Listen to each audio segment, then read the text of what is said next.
রহিম, প্রিয় ছাত্রছাত্রীবৃন্দ, আমি মোহাম্মদ গোলাম কবির, সহকারী অধ্যাপক সমাজবিজ্ঞান, রাধানগর বরেন্দ্র কলেজ। আজকে আমি সমাজবিজ্ঞান প্রথম পত্রের ৪র্থ অধ্যায় সমাজবিজ্ঞানের মৌলিক ধারণা, বেসিক কনসেপ্ট অফ সোশিওলজি, সেই জিনিসগুলো নিয়ে কিন্তু আমি আলোচনা করব। বেসিক কনসেপ্ট অফ সোশিওলজি, সমাজবিজ্ঞানের মৌলিক ধারণা। সমাজবিজ্ঞানের মৌলিক ধারণা নিয়েই কিন্তু আমি আলোচনা করব। সমাজবিজ্ঞানের মৌলিক ধারণা আলোচনা করতে গেলে আমি এই টপিকটাকে যদি ব্যাখ্যা করি, বেসিক কনসেপ্ট অফ সোশিওলজি কথাটাকে আমরা কী বুঝাই? বেসিক কনসেপ্ট অফ সোশিওলজি বলতে বুঝি, আমি যে কোনো গ্রন্থকে যখন আমি বিশেষভাবে গবেষণা করব, আলোকপাত করব, তখন কিন্তু সে বিষয়ের কতগুলো মৌলিক ধারণা থাকে, যে মৌলিক ধারণাগুলোর জ্ঞান আমার আবশ্যক থাকতেই হবে। না থাকলেও সেই বিষয়টাকে আমরা কিন্তু ভালোভাবে এটাকে পড়তে পারি না, বুঝতে পারি না। এই বোঝার জন্যই কিন্তু আমার, যেমন আমি যদি অর্থনীতির কথা বলি, অর্থনীতি পড়তে গেলে আমাকে এখানে যোগান, চাহিদা, সরবরাহ, উপযোগিতা, পুঁজি, বিনিয়োগ, সুদ, সুদাসল, এই সমস্ত জিনিসগুলো, এই জিনিসগুলো সম্পর্কে আমার ধারণা থাকতে হবে। তদ্রূপ আমি যদি রাষ্ট্রবিজ্ঞানের কথা বলি, তাহলে রাষ্ট্র, সরকারের ভূমিকা, নাগরিকত্ব, তারপরে জাতীয়তাবোধ, সংবিধান, এই সমস্ত জিনিসগুলো নিয়ে কিন্তু এখন আলোচনা করতে হয়, যার ফলশ্রুতিতে ওই বিষয়টা ভালোভাবে পাঠ করা যায়। ঠিক আমার এই সমাজবিজ্ঞানটাকেও আমি যদি ভালোভাবে গবেষণা করি বা বুঝতে চেষ্টা করি, তাহলে কিন্তু আমাকে এই সমাজবিজ্ঞানের কতগুলো মৌলিক প্রত্যয় আছে, যেমন সমাজ, সম্প্রদায়, প্রথা, প্রতিষ্ঠান, অনুষ্ঠান, লোকাচার, লোকনীতি, সামাজিক মূল্যবোধ, সামাজিক নিয়ন্ত্রণ, সামাজিক স্তর বিন্যাস, এই সমস্ত বিষয়গুলো সম্পর্কে আমার পূর্ণ ধারণা থাকতে হবে। এই জন্যই সর্বপ্রথম আমি এই সমাজবিজ্ঞানের বেসিক কনসেপ্টগুলো নিয়ে আলোচনা করছি, যাতে আমার এই সমাজবিজ্ঞান বইটাকে আমরা ভালোভাবে বুঝতে পারি, পড়তে পারি। এই নিমিত্তেই কিন্তু আমাদের আজকে এই ক্লাসের অবতারণা। আজকে আমি সর্বপ্রথম বেসিক কনসেপ্টের মধ্যে থেকেই সোসাইটি, সোসাইটি,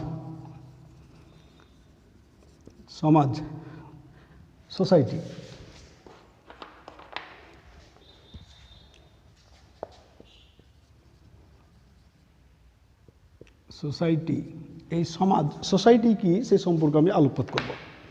এই জিনিসটা যদি আমরা আলোচনা করি, সমাজ বা সোসাইটি বলতে আমরা কি বুঝি, এই জিনিসটাকে যদি আলোচনা করি, তাহলে পরে আমি এখানে একটা বাংলা ব্যাকরণের একটা প্রত্যয় নিয়ে কিন্তু একটু আলোকপাত করি, তাহলে হয়তো তোমাদের সুবিধা হবে।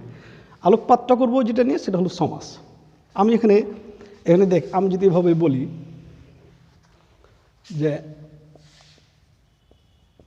মৌ সংগ্রহ করে যে মাছি সমান সমান মৌমাছি।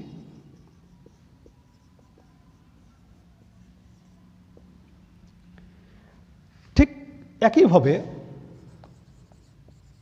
কতগুলো লোকের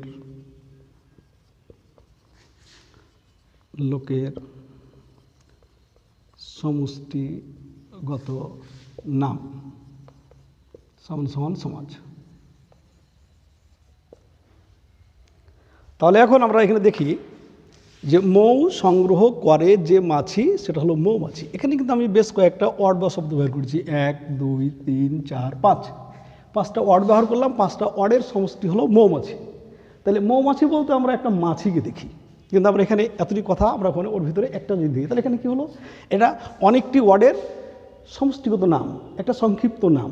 সমাজের কাজটাই হলো একত্রিতকরণ, তাহলে অনেকটি পদকে এক পদে নিয়ে আসা। এখন যখন আমি এখানে যে পদগুলো আমি একত্রিত করলাম, তখন প্রত্যেকটা পদের সঙ্গে প্রত্যেকটা পদের কিন্তু একটা সম্পর্ক আছে। সম্পর্ক যদি না থাকতো তাহলে এরকম হতো না। যেমন আমি যদি বলি করে মৌমাছি সংগ্রহ যে, এভাবে যদি বলি তাহলে কিন্তু হবে না। আবার যদি আমি বলি এভাবে সংগ্রহ মাছি মৌ করে যে, এলমেল হয়েছে, কোনো কথাগুলোর জন্য ঠিক হচ্ছে না। তাহলে আমি যদি বলি মৌ সংগ্রহ করে যে মাছি, সে মাছিটার নাম হলো মৌমাছি। তাহলে আমরা এখানে দেখতে পেলাম অনেকটি পদের এক পদীকরণ এক জায়গাতে করে দিলাম। আবার সেই সঙ্গে আমি দেখলাম কি, এটা একটু সংক্ষিপ্ত হলো। সেই সঙ্গে দেখলাম যে এই পদগুলোর প্রত্যেকটা পদের সঙ্গে কিন্তু একটা সম্পর্ক আছে। ঠিক একইভাবেই আমরা যদি সমাজের প্রেক্ষাপট যদি বর্ণনা করি, তাহলে এখানে দেখেন কতগুলো লোকের সমষ্টিগত নাম। এই যে এখানে বেশ কিছু ওয়ার্ড বা শব্দের সমষ্টি, সংক্ষিপ্ত রূপটা হলো সমাজ। সমাজ বলতেই বুঝাবো এখানে অনেক লোক থাকে, এখানে বেশ কিছু লোক থাকে, বেশ কিছু লোককে একত্রিত আমরা বলি সমাজ। তাহলে যখন আমরা সমাজ বললাম, তখন সব মানুষের একটা ছোট্ট একটা নাম সমাজ। এই সমাজটা যখন আমি বললাম, তখন এটা সংক্ষেপণ হলো। সেই সঙ্গে কি হলো, এই যে প্রত্যেকটা মানুষের সঙ্গে প্রত্যেকটা মানুষের কিন্তু একটা সম্পর্কও আছে। এখানে যখন আমি সমাজের কথা বলতে যাবো, আমি যদি এখন আমি এটা বুঝাবার জন্য আমি এই উদাহরণটা নিয়ে এসেছি, কিন্তু আমি সমাজকে নিয়ে যখন আমি গবেষণা করবো তখন দেখবো আমি সমাজের কথা বলতে গেলে এখানে যতগুলো মানুষ থাকে ওই মানুষের মধ্যে ঠিক যেমনভাবে এই প্রত্যেকটা ওয়ার্ডের একটা সম্পর্ক ছিল এই সেন্টেন্সটাতে, তদ্রূপ এখানেও প্রত্যেকটা ওই মানুষগুলোর সঙ্গে প্রত্যেকটা মানুষের কিন্তু একটা সম্পর্ক থাকবে, যে সম্পর্কটাকে আমরা বলবো সামাজিক সম্পর্ক। আর এই সামাজিক সম্পর্কের ভিত্তিতে সৃষ্টি হয় সমাজ। তাহলে সমাজ এমনি এমনি সৃষ্টি হয় না, সমাজ সৃষ্টি হবে মানুষের পারস্পরিক সম্পর্কের ভিত্তিতে। এখন মানুষের মধ্যে মানুষের যদি সম্পর্ক না হয় তাহলে সেটা সমাজ হবে। আমি ধরেন কিছু কিছু মানুষের সমষ্টি দেখলাম, কোনো এক জায়গায় কিছু মানুষ জটলা পাকাচ্ছে, বা কোনো এক জায়গাতে বাজারে কিছু মানুষ দেখলাম, এটাকে কিন্তু আমরা সমাজ বলি না। কেন বলি না? যে ওখানে বসে কিন্তু ওখানে কিন্তু একটা বিশেষ উদ্দেশ্যে তারা একত্রিত হয়।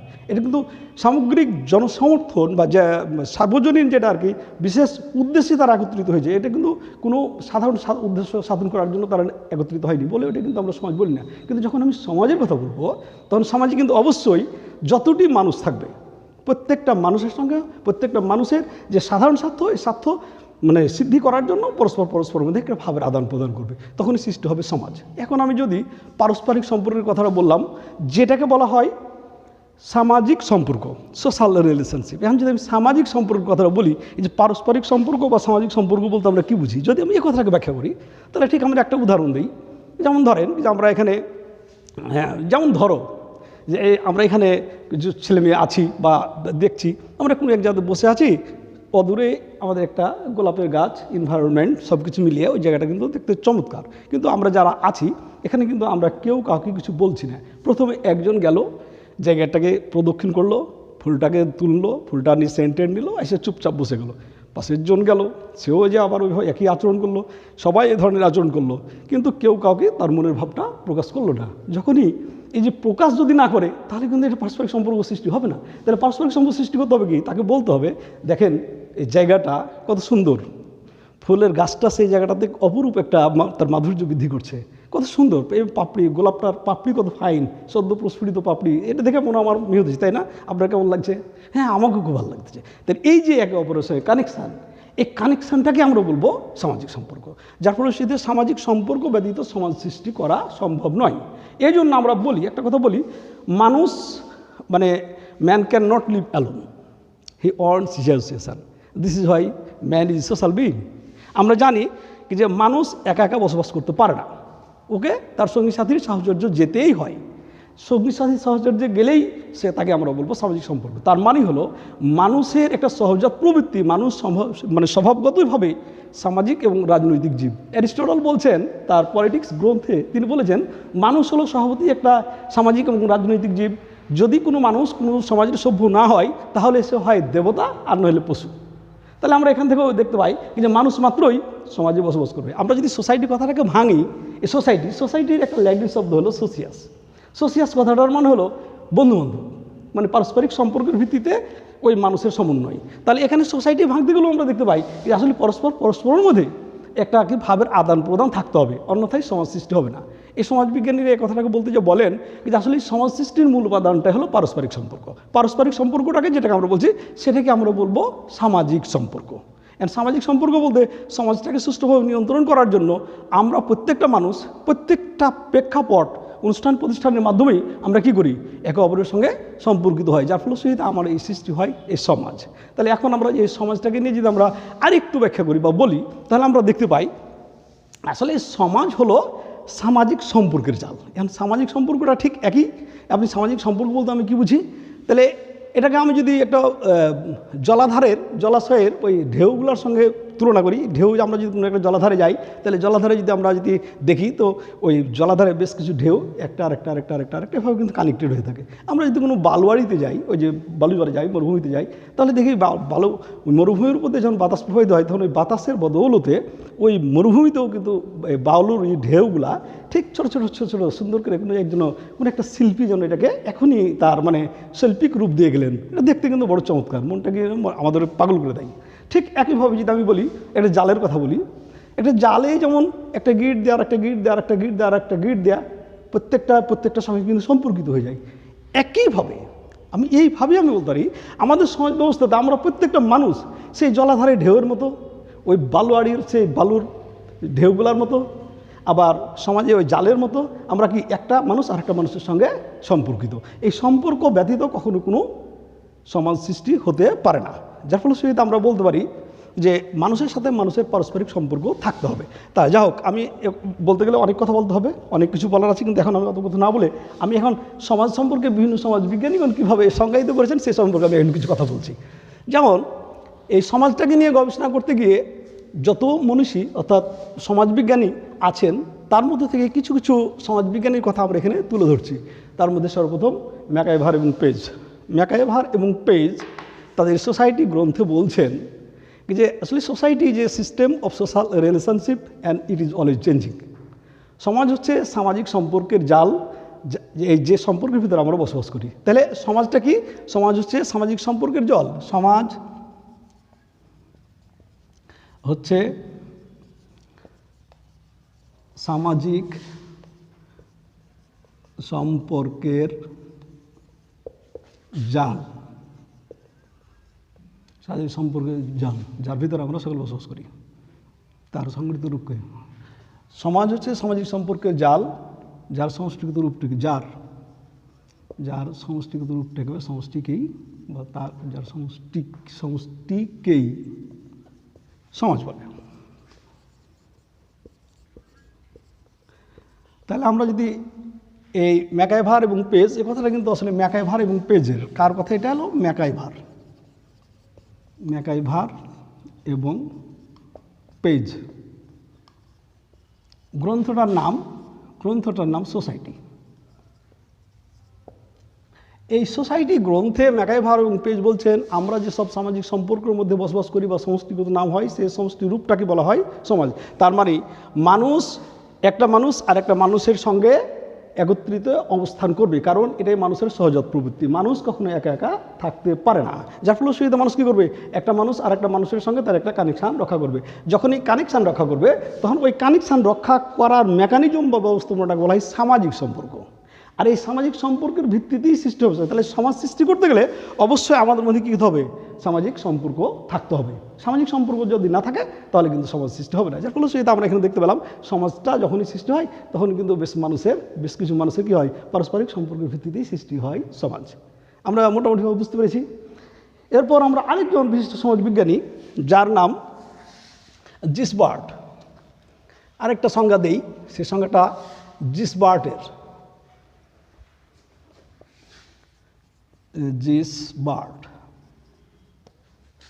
বইটা হলো ফান্ডামেন্টালস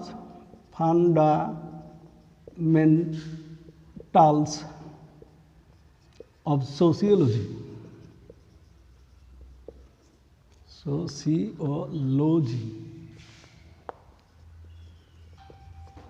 এই ফান্ডামেন্টালস অফ সোসিওলজি এই গ্রন্থটার ভিতরে তিনি বলছেন সমাজ হচ্ছে সামাজিক সম্পর্কের জাল যার ভিতরে প্রত্যেকটা মানুষের সঙ্গে সম্পর্কযুক্ত। তাহলে কথাটা আমরা যদি এখন লিখতে গেলে তখন সময় পার হয়ে যাবে, এই জন্য আমি লিখছি না, আমি শুধু এই কথাটা বলে দিলাম। মানে আমার সময় এরকম একটা দরকার আছে, যার ফলে শুধু আমার সময়টা হয়তো পার হয়ে যাচ্ছে কি আমি এটাও তো ভাবতে পারি না, মানে এটা আমাকে দেখতে হবে। তাড়াতাড়ি কিছু কথা বলি। ফান্ডামেন্টালস অফ সোসিওলজি এই গ্রন্থটার ভিতরে তিনি বললেন যে আমরা যেসব সমাজটা যে সামাজিক সম্পর্কের জাল, যে সম্পর্কের বদৌলতে প্রত্যেকটা মানুষ তার সঙ্গী সাথীদের সঙ্গে সম্পর্কযুক্ত। তাহলে আমরা এখানে যদি আমরা ব্যাখ্যা করি বা এই সংখ্যাটাকে আমরা দেখি তাহলে আমরা দেখতে পাই যে এখানেও কিন্তু সমাজকে তিনি বললেন সামাজিক সম্পর্কের জাল। তার মানে হলো সমাজটা সৃষ্টি হবে সামাজিক সম্পর্কের ভিতর দিয়ে। তাহলে সামাজিক সম্পর্কের ভিতর দিয়ে সৃষ্টি হবে, যার ফলশ্রুতিতে ওই সামাজিক সম্পর্কের বদৌলতে প্রত্যেকটা মানুষ কী করবে? প্রত্যেকটা মানুষের সঙ্গে কানেক্টেড বা সম্পর্কিত হবে। যদি প্রত্যেকটা মানুষের সঙ্গে সম্পর্কিত না হতো তাহলে কিন্তু সমাজ সৃষ্টি হতো না। আমি একটা উদাহরণ দিই, যেমন আলেকজান্ডার সিলকার বলে একটা লোক একবার জাহাজে যাচ্ছে, ওই জাহাজটা ক্রাশ হয়ে সে একটা দ্বীপের মধ্যে পড়ে গেল। তো যে দ্বীপটা লোনলি ছিল, কেউ ছিল না, তো তার একটা ধারণা যে আমি এখানে জনগণের মধ্যে বসবাস করি, আমি যদি কোনো এক জায়গাতে যেতে পারতাম তাহলে পর আমি ওখানে কিন্তু একটা ওই জায়গার রাজা হতে পারতাম। তো সে যখন ওই দ্বীপের মধ্যে পড়ে গেছে তখন কিন্তু সে দেখে চারিদিকে কেউ নাই, আমার সব যত গাছপালা জমি জমা যা কিছু আছে সবগুলো বলছে সব আমার। সে রাজা ভাব তার মনের মধ্যে ভাব এসছে, ঠিক মজা পেয়েছে যে আমার সব, এখানে আর কেউ নাই, সব কিছু আমার।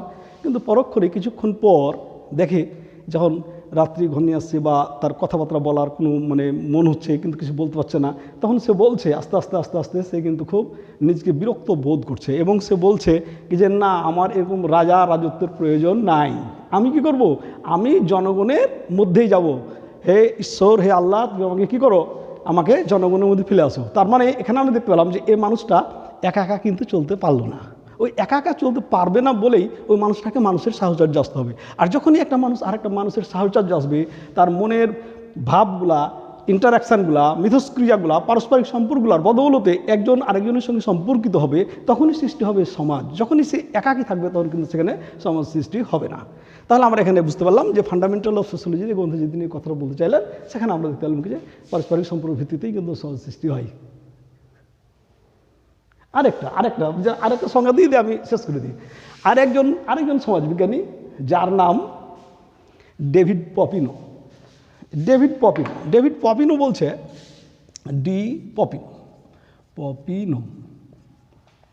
ডি পপিনো তার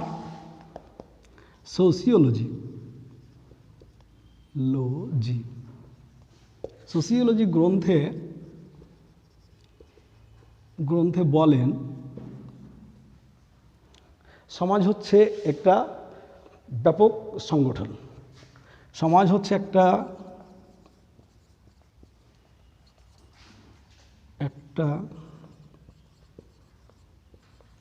ব্যাপক সংগঠন। সমাজ হচ্ছে একটা ব্যাপক সংগঠন যার দ্বারা বা যা মানবীয় মৌলিক প্রয়োজন মেটাতে পারে এমন সব অনুষ্ঠান, প্রতিষ্ঠান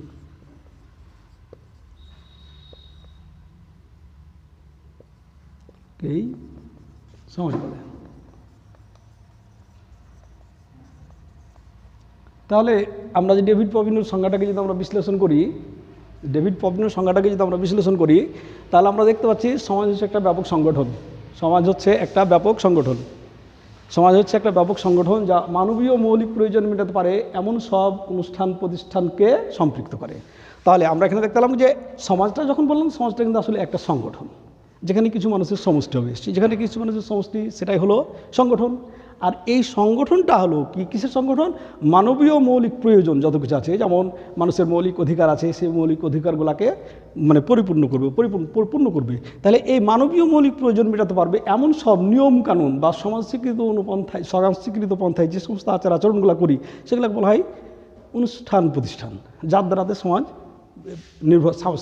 সামনের দিকে এগিয়ে যায়। তাহলে সমাজকে সামনের দিকে এগিয়ে যাওয়ার জন্য তার সামাজিক কতগুলো নিয়ম নীতির প্রয়োজন। তো এখানে দেখতে পেলাম আমরা এই সংজ্ঞাটাকে বিশ্লেষণ করলে আমরা দেখতে পাচ্ছি কি যে আসলে মানবীয় মৌলিক প্রয়োজন মেটাতে পারে, অর্থাৎ মানুষের মৌলিক প্রয়োজন মেটাতে পারে এমন সব অনুষ্ঠান প্রতিষ্ঠানের এই সমষ্টিগত রূপটা, অনুষ্ঠান প্রতিষ্ঠানটাকে তিনি বললেন সমাজ। মোট কথা সমাজটা কিছুই না, সমাজটা হলো একটা সংগঠন যেখানে মানুষের সঙ্গে মানুষের পারস্পরিক অর্থাৎ সামাজিক সম্পর্কের ভিত্তিতে তারা একত্রিত হবে, যার ফলশ্রুতিতে এই সৃষ্ট রূপটাকেই বলা হবে সমাজ। Thank you. নেক্সট ক্লাসে আবার দেখা হবে।